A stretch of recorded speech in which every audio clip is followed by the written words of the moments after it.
Это видео я записываю в качестве предостережения для всех тех людей, которые стоят на пороге своего, иногда это называют духовный поиск, да, духовного поиска, и которые почти одной ногой открывают дверь в мир эзотерики, экстрасенсорики, магии и всего того, что мы на самом деле не видим и не чувствуем. И для всех хейтеров, которые ищут подобные видео, тыкают на них, чтобы нажать и послушать, и в очередной раз сжечь чью-то фотографию и сказать, что это шарлатаны, которые хотят развести людей, искренне хочу вам пожелать всего хорошего и сказать вам некоторую мысль, что мир тонкий, он существует вне зависимости от вашего мнения. И искренне желаю, чтобы он не появился в жизни абсолютно любого человека, потому что это не тот мир, в который стоит идти просто так ради интереса. Понятно, что и в психологию люди идут не, так скажем, от хорошей жизни, а потому что у них есть какие-то запросы, проблемы, конфликты, которые хочется как-то решить, и это здраво. Но сегодня в пространстве я вижу очень большую проблему в том, что эзотерика стала некоторым просто популярным инструментом, хайпом, который может быстро решить любую проблему. Вообще мы настолько быстро живем, что мы, по-моему, уже не успеваем просто жить. И вот эзотерика очень классно вписывается сюда, потому что можно быстро разбогатеть, быстро найти мужчину, быстро выйти замуж, быстро открыть бизнес. И вот сегодня как раз-таки хочу поговорить, что стоит за этим быстро, потому что об этом, не говорят открыто.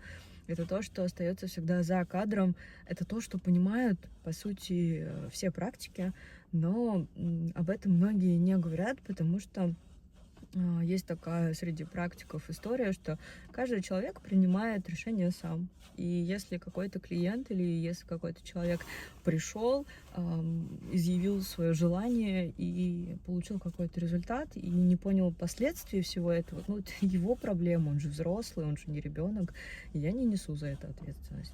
Поэтому обо всем этом будем говорить. Искренне желаю, чтобы мир эзотерики, магии не появлялся в вашей жизни сам, потому что такие случаи тоже бывают, и о них мы сегодня тоже будем говорить.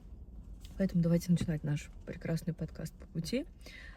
Берите кофе и поехали. Начну с того, что этот мир существует вне зависимости от нашего с вами мнения, решения, наших эмоций и наших обстоятельств. Он существует, он есть, и он на самом деле намного шире и больше, чем нам даже кажется сейчас.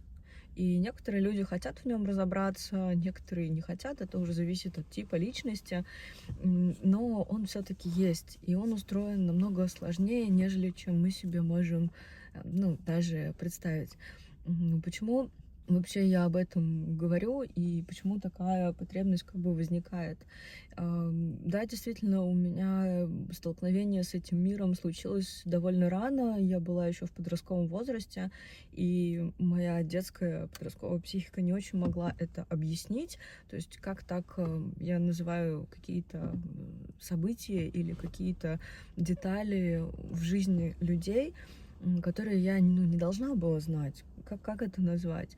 И да, мои друзья, мои знакомые об этом знали, мы часто с кем-то общались, и иногда общалась я с людьми, которых я абсолютно не знаю, но я не могла это объяснить внутри себя, то есть что это такое. Вообще это не очень нормально быть экстрасенсом, в каком-то таком социальном аспекте, тем более я училась в довольно хорошем учебном заведении. Сначала это была Гнесинский музыкальный колледж, а потом это была Московская консерватория. И вообще быть немножко шизой среди этого богемного общества, это было странно. Но вы не поверите, потому что не было ни одного года моей учебы, когда я не работала ни с одним человеком и вообще не пользовалась бы этими способностями. Точнее, они не пользовались мной. Всегда появлялись какие-то люди, непонятно откуда, всегда с кем-то нужно было поговорить в возрасте где-то 18-19 лет. Я начала работать с людьми, которые намного старше меня. Это были женщины, которым по 40, по 45 лет. Мы до сих пор в прекрасных отношениях. И многие вещи, которые, ну, как они это называют, ты предсказывала, они действительно случаются. И это очень интересно смотреть на развертку их жизни. Но, если честно, внутри меня это не складывалось как что-то социально приемлемое, и мне было с этим жить тяжело. Дважды в жизни я пыталась от этого отказаться. Дважды в жизни у меня были периоды, когда моя жизнь просто превращалась в полнейший хаос, раздрай. И абсолютно пропадала любая структура, и были такие проблемы, что я не знала, как с ними справиться. И один раз это почти чуть не привело к смерти, и это было страшно. И в какой-то период времени, ну, я всегда пыталась найти ответы, почему так происходит в моей жизни. И я пришла к тому, что я не могу это отрицать в себе. И что бы вы сейчас ни писали в комментариях, это мой субъективный мир, я это прожила, это прожили люди, с которыми мы, как это называется, работаем, да, или общаемся, и вы это, ну, как бы никак не оспорите, это данность. Вот, но видео на самом деле не про то, как я это проживаю, хотя, наверное, кому-то это тоже будет интересно, а про то, какие вот среди всего этого ловушки. Кроме моего музыкального образования, у меня есть образование педагога. Я заканчивала аспирантуру как педагог и писала диссертацию, даже какие-то там научные статьи, еще что-то. И в какой-то момент жизни я поняла, что нужно классическое психологическое образование. Оно у меня есть, я его получила. И в целом база у меня довольно, ну, хорошая. И это и искусство, это и педагогика искусства, это и психология. И все эти темы между собой, они всегда связаны.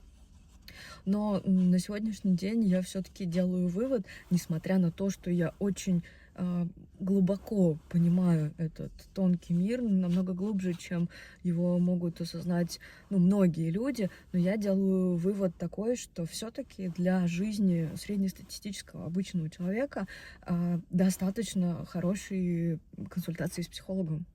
Потому что на эзотерику сегодня сливают все, что можно слить.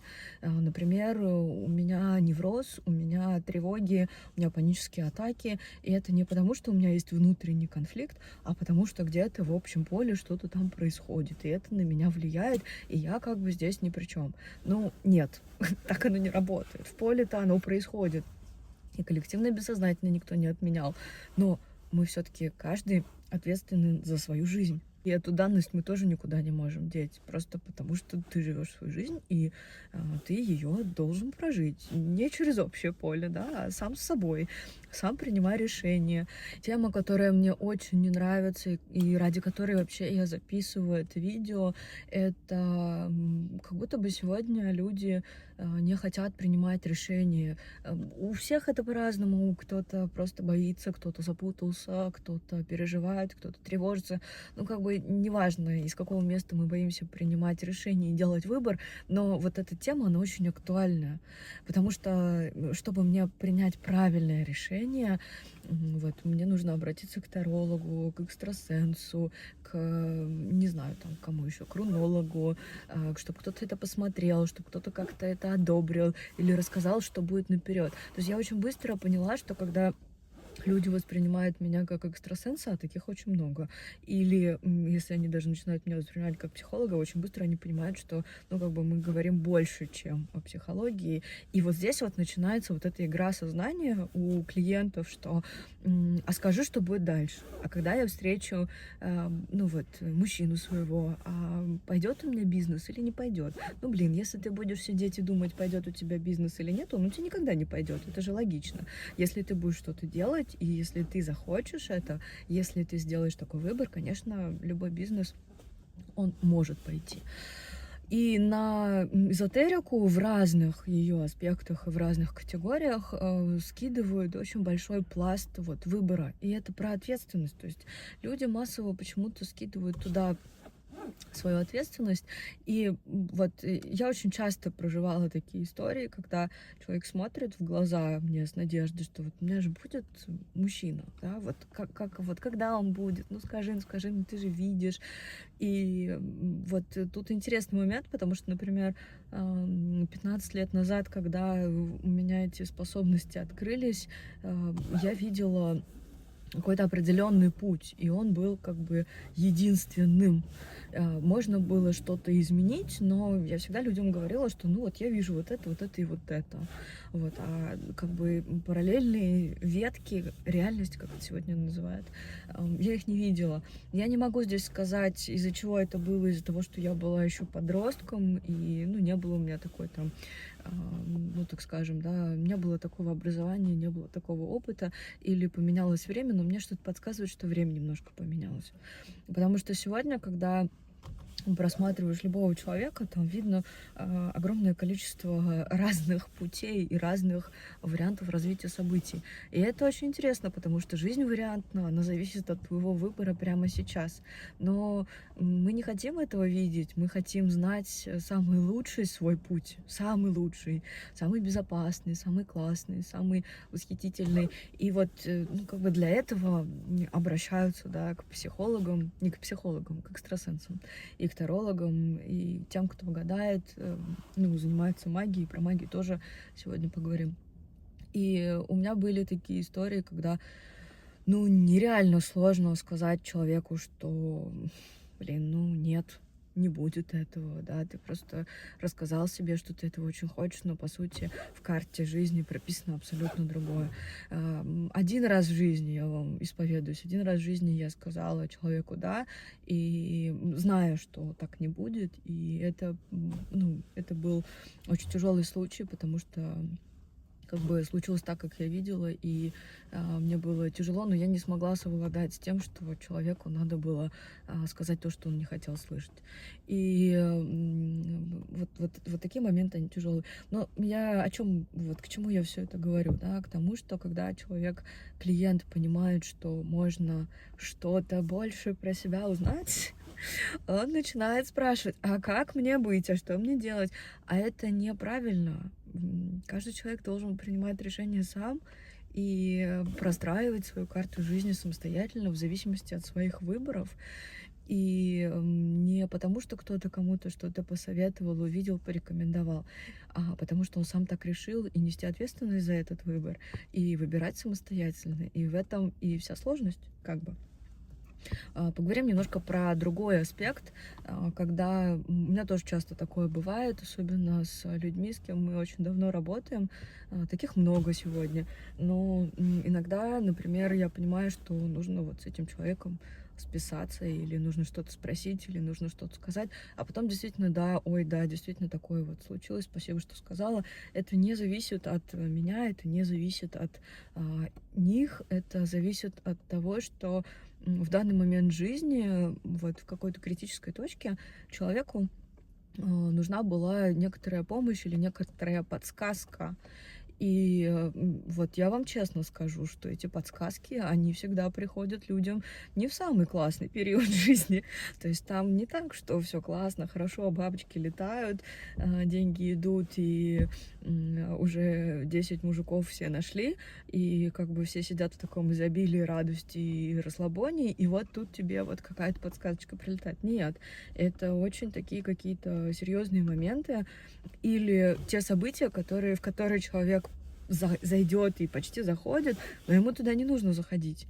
И вот в такие моменты появляется ну, вот это вот привет из мира, который мы не видим, который мы не чувствуем. Но такие люди, как я, его чувствуют, видят, и для нас это, ну, как бы нормально в этом жить и в этом существовать. Ну, как бы это данность, и ничего ты с этим не сделаешь. Как бы либо это принимаешь и с этим как-то живешь, либо ты это отрицаешь и всю жизнь страдаешь. Да? Как бы тут не самый большой выбор. Вот. И часто бывают, кстати, такие моменты, причем бывают люди, которые абсолютно ничего не знают ни про психологию, ни про эзотерику, слава тебе Господи, ни про чакры, ни про потоки, ни про изобилие, ни про ангелов, ни про хроники Акаш, вообще ни про что не знают, но у них в жизни случается такая, вы поняли, что катастрофа. Тут было другое слово, оно было заменено, вы поняли, что каким-то образом они начинают в своем пространстве встречать таких людей, как я.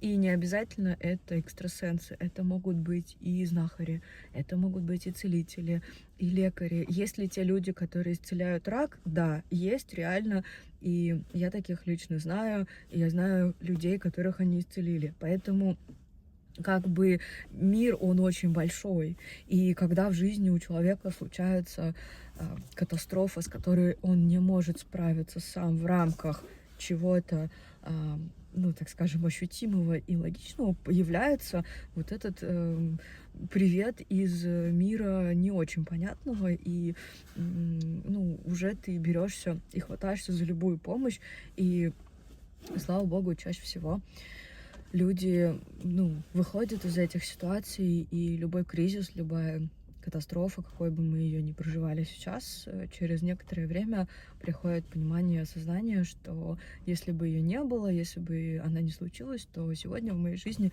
не было бы того прекрасного, что я сегодня имею. Но это как бы в проекции наперед. Вот, но такие ситуации тоже бывают, поэтому, ну, друзья, такая рекомендация, да, не отрицайте того, что, возможно, в вашей жизни тоже случится. Мы не знаем, как устроена наша жизнь, какой она точно будет, какие выборы вы сделаете сегодня, завтра и послезавтра, к чему они приведут, и какие люди вам появятся на этом жизненном пути. Абсолютно не знаем, поэтому эту историю не отрицаю. Теперь давайте немножко поговорим про, ну, вообще про вот этот мир эзотерики. Есть очень много разных школ, направлений, есть и хроники Акаши, есть и разные виды йоги, есть и индийские учения, есть и буддизм, есть и что там еще есть, и таро, и руны, и есть всякие истории, связанные с аромадиагностиками, с восприятием вот этого тонкого мира, ауросомы, камни. Есть и магия ритуальная, и не только. Про магию мы поговорим в конце. Вот. Но вот что самое сложное и, на мой взгляд, не очень нормальное вот во всей этой истории, оно заключается в том, что какой-то человек находит в определенной системе или в дизайне человека, например, он находит единственный и верный способ видения этого мира. То есть через какую-то определенную систему разные люди видят, ну, как бы смотрят на мир, да, на человека, на людей и так далее. Кто-то использует для этого карты, кто-то руны, кто-то дизайн человека, кто-то матрицу судьбы или хроники Акаши или ченнелинг. Как бы неважно, каким инструментом люди пользуются. И все остальные инструменты, они как бы отрицаются. И вот здесь я очень люблю говорить такую штуку, что люди не идиоты по своей сути. Если им это помогает, то значит оно им помогает. И мы с вами, сидя здесь или смотря этот подкаст, не можем говорить, что все люди, которые, например, изучают Таро или обращаются к картам при любой жизненной сложности, это полнейший конченый идиот, который ничего не смыслит в жизни, которых кто-то одурачил. Нет. У каждого есть своя субъективная реальность, и каждый принимает ее и использует ее так, как считает нужным. И вот я сейчас говорю не про какую-то конкретную отдельную маленькую систему, которую мы можем признать как истинную, да, как вот истину в последней инстанции, а я говорю про вот про общее вот это понятие тонкого мира, который каждый человек и каждый специалист и каждое направление, каждая школа пытается описать по-разному, с разных сторон, и вот все вот это, каждая описание каждой системы, оно на самом деле описывает одну и ту же историю, да, как устроен мир, но с точки зрения одного человека или с другого человека. И кому-то это помогает, кому-то помогают какие-то нереальные медитации или какие-то нереальные ритуалы, да и слава богу, что они им помогают, да, то есть, ну, хорошо же, что человек нашел в этом опору и способен двигаться вперед, потому что сейчас действительно очень сложное время, оно будет еще сложнее, и люди ищут какую-то опору. Но, к сожалению, мы часто ищем опору внешнюю, на что можно опереться. И как бы то, про что мы с вами говорили чуть ранее, да, вот отдать ответственность за свой выбор кому-то или куда-то. И уже дальше как бы, ну, спокойно себе жить. И это мы напрямую пришли к вопросу веры. Во что верить? То есть психически получается такая история, что человек обращается к экстрасенсу, потому что экстрасенс точно видит что-то больше. Ну, во-первых, это очень, ну, такая неоднозначная история в том смысле, что всегда видно по человеку, что ему надо. Да, то есть ему нужно просто получить от кого-то одобрение, такие есть, это нормально. Или ему нужно разобраться в чем-то, он запутался окончательно, это тоже нормально. Или он хочет сделать какой-то выбор, но он не уверен, и он хочет в этом удостовериться, и это тоже нормально, да. То есть, а бывает такое, что человек приходит с одним запросом, ну, например, там, у меня проблемы на работе, а по нему видно, что, например, у него огромные проблемы со здоровьем, вообще надо пойти проверить сердце. Например, да, такие случаи тоже были. И как бы консультация проходит не с точки зрения того, что, ой, блин, ну давай решим вот твою проблему с работой, да, а вот как бы посмотри вот сюда. И в этих случаях, конечно, ну вот некоторые способности, они очень помогают, потому что они расширяют просто вот эту вот картину, не картину, они расширяют поле возможностей, в которые человек может прийти, поработать со своим запросом каким-то, истинным или неистинным, это как бы не столь важно, и уже дальше решать какие-то свои жизненные вопросы. Есть ли люди, которые хайпуют на теме эзотерики и просто зарабатывают деньги? Да, есть. Есть те, которые просто это красиво упаковывают, и оно работает, и люди приходят, и платят, и получают какой-то результат или не получают. Но по своей сути, даже у вот такой системы, за которой не стоит никакого, так скажем, да, тонкого мира его восприятия, всегда каждый человек для себя может взять что-то. Мы приходим с вами к теме веры, то есть во что человек верит. Вера — это один из самых мощных инструментов, которым пользуются на самом деле все. Вне зависимости от того, веришь ты в эзотерику или не веришь ты в Бога или не веришь, но во что-то ты точно веришь. И здесь очень классная история про древних римлян, как они вообще завоевали половину мира. И мне кажется, она очень, ну, такая красочная и хорошо описывает взаимодействие человека, ну, точнее, не человека, а некоторого народа, да, и вот этого тонкого мира, с которым что-то происходит. У римлян все было очень как бы строго. У них любые походы или любое торжество, или любое какое-то политическое серьезное решение, оно не принималось без, ну, так скажем, да, обращения к чему-то божественному без какого-то одобрения людей, которые за это конкретно отвечали. Сегодня мы бы их назвали экстрасенсы или шаманы или практики, неважно как, но римляне очень сильно в это верили. И если им Оракул сказал, что да, в этот поход можно идти, ни у одного римляна не возникало сомнения в истинности и верности этого решения. Они шли, и они побеждали. И, собственно, римляне и Древний Рим — это вообще такая история, которая очень хорошо нам говорит про веру. Они верили в то, что их каждое действие, оно одобрено свыше. И вот на таком маленьком примерчике, на такой маленькой зарисовке я хочу до вас донести одну очень простую мысль про веру, что во что ты веришь, то и происходит. И это применимо на самом деле не только к какой-то нашей повседневной жизни, но и в каких-то более глобальных процессах.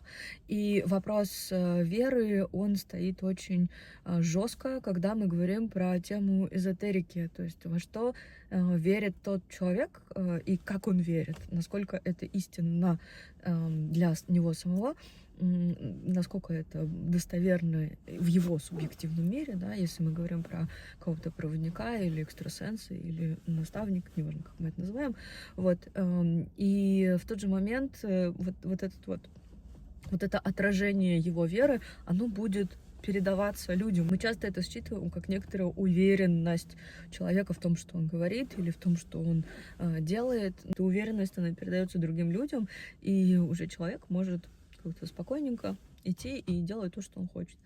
Существует ли разная энергетика, энергия, вот это черное, или вот это светлое, или тяжелое? Да, действительно, оно все существует. Ну, даже самый банальный пример.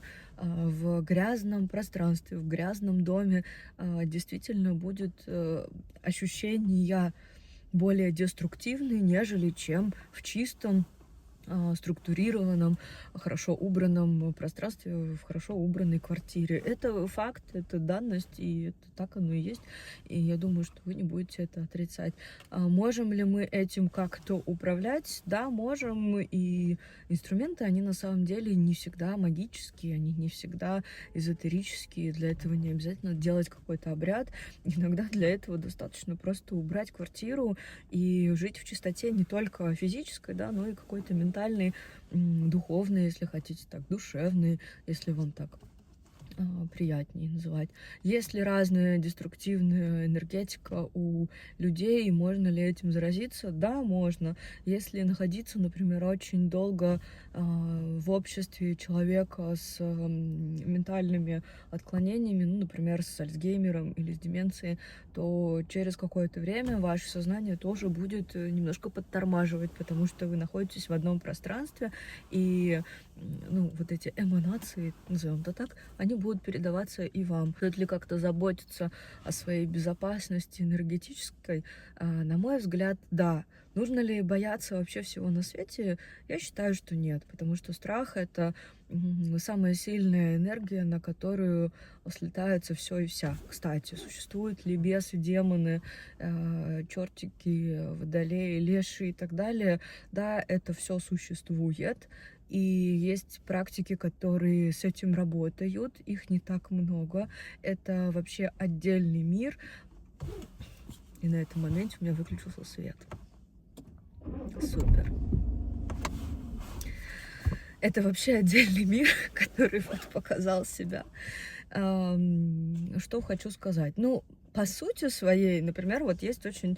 Ну вот я приведу вам очень простой пример, когда говорят про то, что дьявол овладел человеком. Звучит стрёмно, звучит страшно. Как это может проявляться? Ну, например, молодой парень, у которого постоянное желание заработать больше, и который постоянно заточен только на деньги, и который ведет беспорядочные половые связи, и в его жизни как в таковой отсутствует какая-либо чистота, и это очень много алкоголя, наркотиков, и уже появляются мысли о том, что, ну, хорошо, можно продаться подороже, можно найти какую-нибудь тетку побогаче и замутить с ней. И вот такие мысли людей чаще всего, они не от его сознания, да, не от того, что он конченый придурок, а от того, что действительно некоторые демонические силы им овладели. Но это не значит, что экзорцизм — это единственный способ. В любой момент жизни из любого состояния человек может начать выходить самостоятельно.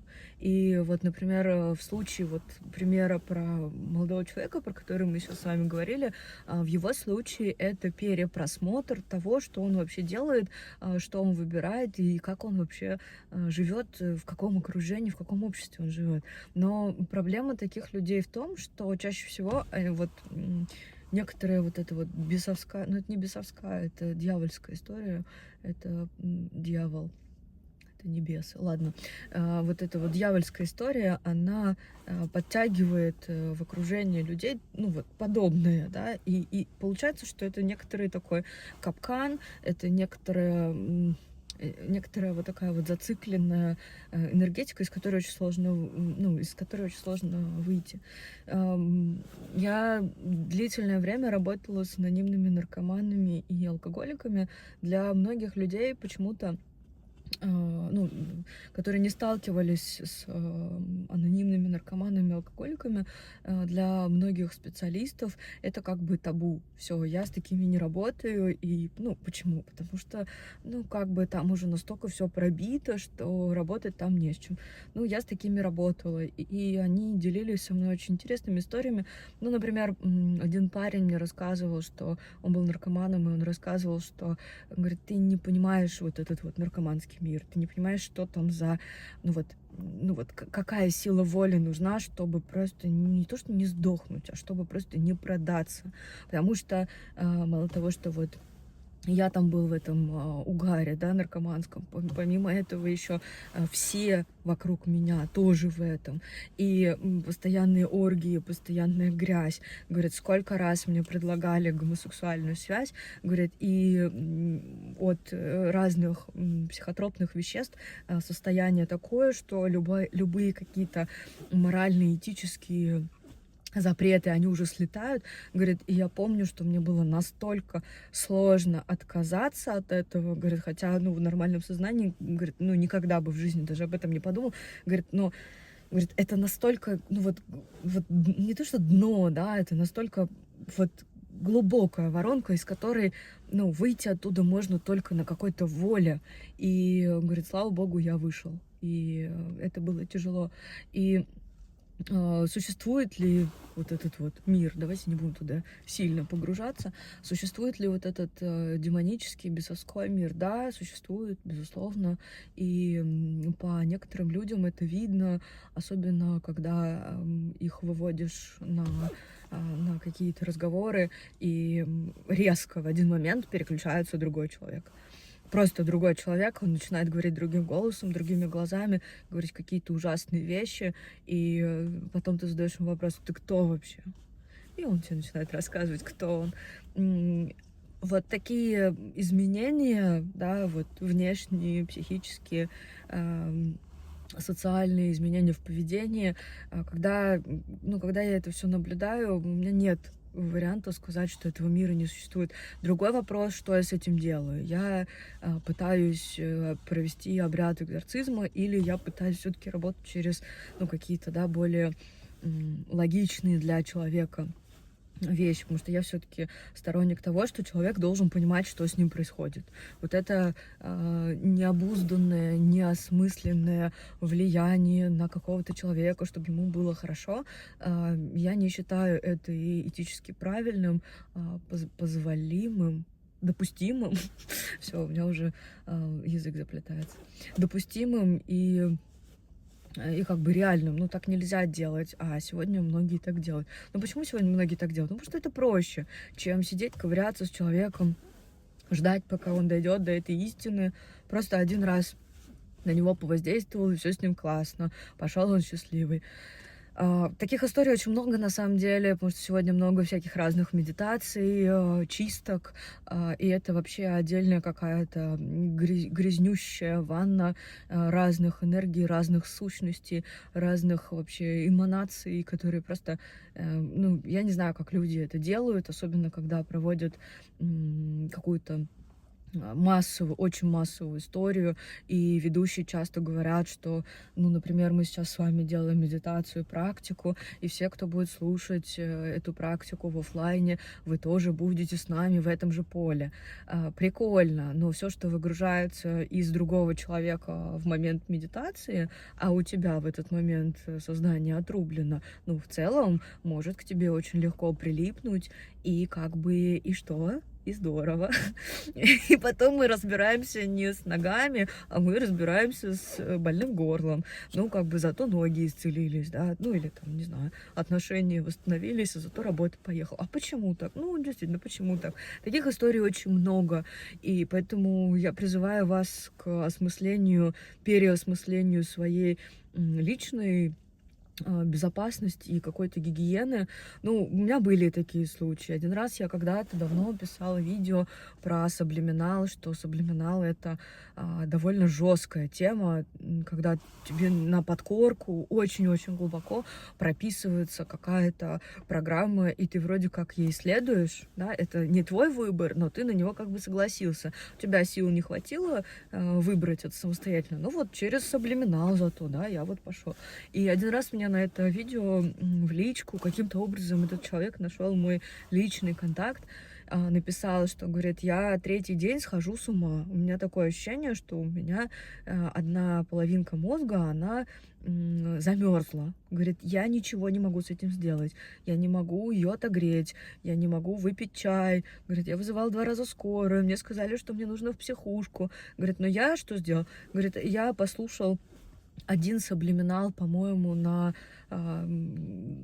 какие-то действия, да, чтобы что-то делать от лени, как бы, и какой-то второй саблиминал, говорит, прям сразу, говорит, и все, говорит, у меня вот башка, она, одна часть заморозилась, говорит, и я не понимаю, что делать, говорит, у меня паника, вот, ну, как-то потихоньку мы с ним поговорили, я его немножко вывела. Ну, тут очень простые, на самом деле, рекомендации. Если вы до такого себя довели, нужно возвращаться в тело.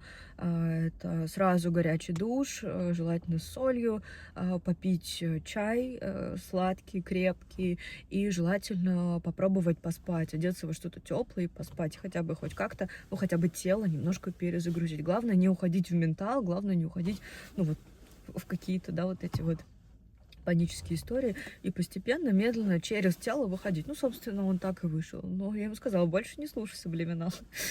Вот, поэтому сегодня много всяких разных интересных штук. По сути, когда проводится какая-то групповая медитация или практика, я такие провожу, но очень редко, потому что они как бы по работоспособности, они довольно затратные. Ну, потому что нужно выстраивать пространство так, чтобы энергетика одного человека, она не пересекалась с другой. И если как бы какой-то процесс у одного пошел, чтобы он не стал заразительным для другого человека. И я люблю, например, музыкальные медитации, потому что музыка и вибрация обладают таким свойством, что когда звук затухает, энергетика этого звука, она тоже затухает. И с одной стороны, у людей сразу есть реакция энергетическая на любой звук, на абсолютно любой звук. Недавно мне тут рассказывали, что, например, BMW, по-моему, какую-то последнюю модель BMW, для нее выбрали какого-то очень известного композитора современного, чтобы он прописал звуки включения, переключения и выключения внутри вот какой-то классной модели BMW. Для чего? Для того, чтобы человек, садясь в эту машину, чтобы он сразу чувствовал определенное настроение, определенное состояние. И это всегда работает. Поэтому, ну, как бы я иду иногда через музыку, но делаю это не так часто, потому что, во-первых, это трудозатратно, энергозатратно, вот, ну и, если честно, я иногда довольно ленивая, вот, ну, бывает. И, собственно, выстраивать вот такие практики, это довольно тяжело и довольно кропотливая работа, на которую многие закрывают глаза. Есть, конечно, безусловно, есть такие люди, которые заботятся о чистоте, о том, чтобы у каждого человека, о безопасности, да, каждого участника, но, блин, это настолько много требуется усилий, что в режиме нашей обычной современной жизни, мало кто этим занимается. У меня очень много есть коллег и знакомых с очень разным уровнем способностей, и очень распространенная история, как бы я это назвала, некоторого энергетического воровства.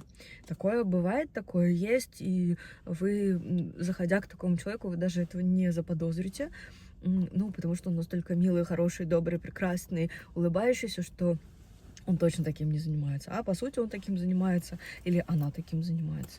Это распространенная история. Многие практики, эзотерики, которые этим занимаются, они делают это осознанно. Или бывают те, которые ищут в людях какие-то определенные черты личности, характера, или дары, которые человеку даны для того, чтобы в дальнейшем это использовать в своих каких-то целях, стать суперчеловеком или стать очень богатым. Ну, это не совсем этично, но об этом же не узнает как бы обычный человек, который просто пришел там на консультацию или на гипноз, или на какую-то практику. Ну, то есть никто об этом не узнает. А раз никто не узнает, значит можно. А если человек не говорил «нет», значит это значит «да».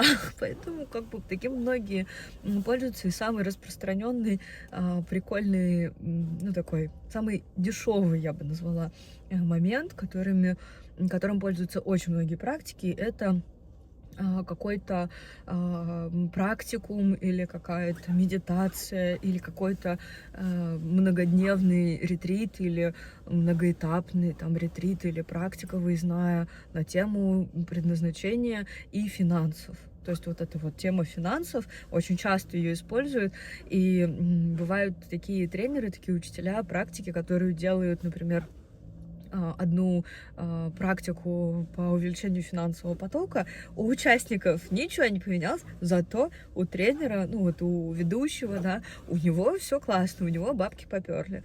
И эта история сплошь и рядом, таких очень много. Получает ли что-то человек, который участвовал в этом? Да, он, безусловно, получает решение каких-то своих других задач и проблем, но при этом ему никто не, ну, как бы, никто не говорит, как оно устроено на самом деле. Еще два момента, про которые хочу с вами поговорить в этом видео, это расстановки, особенно когда расстановки идут, ну вот, на группу людей, и когда из группы людей выбирают, ну, какой-то феномен или какую-то субличность. Где-то в интернете видела страшную историю, где в группе участвует человек 30-40, это все снимается, то есть это все смотрят, и у женщины онкология. И кто-то говорит, ну, ведущий говорит, давай выбери из зала, кто будет феноменом, ну, как бы, да, онкологии. И человек выходит и говорит, я онкология. Ну, это жесть, это просто ужас. Это очень страшно, и это очень опасно для человека, который на это соглашается вообще. Но как бы у нас-то принято считать, что не пойман не вор, или если не увидели, то можно как бы закрыть глаза. Ну, не знаю. Я все-таки призываю вас к какой-то осмысленности и энергетической безопасности к самому себе. 35 тысяч раз подумайте перед тем, как совершать какие-то действия со своей собственной энергетикой, потому что, по сути, у каждого человека уже есть все, что нужно для счастья. И для того, чтобы сделать из своей жизни ту конфетку, о которой вы мечтаете и которую вы так хотите, абсолютно все. Просто верьте себе, доверяйте себе, и где-то, если страшно, то идите в этот страх. И вот он, очень простой секрет достижения абсолютно любой цели, которую вы можете себе поставить. Ну, так скажем, если до этого момента досмотрели какие-то хейтеры и ждут некоторого окончания, чтобы написать свои злостные комментарии, ну, я верю все-таки в доброту людей и в адекватность людей, но все-таки есть такие есть.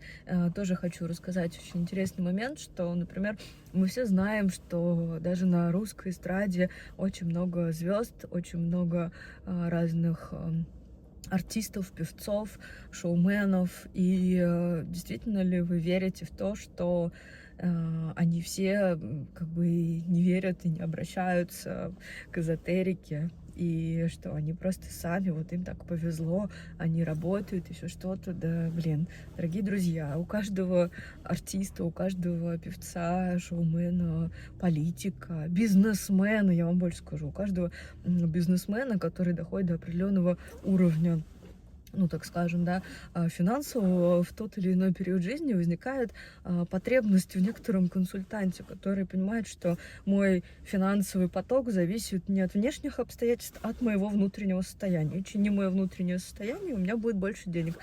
Таких бизнесменов тоже очень много. Некоторые ко мне приходят, и действительно это всегда очень четкая корреляция внутреннего состояния и как бы того, сколько приносит бизнес, ну, в денежном эквиваленте. Может быть, когда-нибудь об этом запишем с вами отдельное видео. У всех известных людей есть свои гадалки, маги, экстрасенсы, эзотерики. Абсолютно у всех.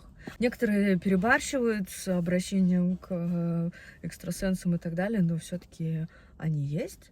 И это тоже факт и данность, которую мы с вами сейчас не можем отрицать. И часто они социально очень проявлены, а остальные люди как бы не так сильно проявлены. Там другой вопрос начинается, как бы некоторые звезды, некоторые артисты, они меняют какую-то свою внутреннюю часть, не будем называть какую, на популярность, славу, деньги. И такие тоже бывают, и таких видно. Страдают ли они потом? Да, страдают. Бывают ли у них потом какие-то жизненные проблемы и трудности? Да, бывают. Ну, наверное, на мой взгляд, это история про некоторый перегиб. В завершении нашего подкаста хочу еще раз вам напомнить, что, дорогие друзья, прямо сейчас у вас есть все для того, чтобы быть счастливым. Просто возьмите, найдите это внутри себя, используйтесь, доверьтесь себе. И вот эта вот опора на себя, она, ну, особенно в 26-м году и дальше, она станет настолько актуальной и что, я не знаю, это самая основная вещь, которая нужна каждому человеку. Просто доверяй себе и постоянно будь честным с самим собой, и все будет нормально. Да, сейчас очень непростое время, меняется энергетика, мир проживает некоторую переходную фазу, перестроение, перестройку, но чтобы себя на всем этом не потерять и чтобы не стать частью игры каких-то больших людей или каких-то масштабных процессов, просто чтобы случайно не вылететь из своего собственного мира и не начать жить не свою жизнь, просто будьте в контакте с собой, доверяйте себе, доверяйте пространству, которое вокруг вас есть, доверяйте своему внутреннему голосу и постоянно возвращайтесь к вопросам о себе, о своей честности к себе, да, и тогда все будет нормально. Каждый понедельник я стараюсь в своем телеграм-канале выкладывать энергетическую настройку на неделю, и многим людям это помогает как-то настроиться на свою волну, на себя и понять, что вот происходит в мире прямо сейчас, что можно ждать, какие ловушки. Поэтому, если вам актуально, то переходите по ссылке на этот канал. Там много чего интересного есть, любопытного, и там всегда можно задать какой-то вопрос, если у вас таковой появился. Спасибо, что досмотрели этот подкаст. Всем желаю классного настроения, хорошего состояния, и выбирайте, пожалуйста, себя. Пусть у вас все будет по пути.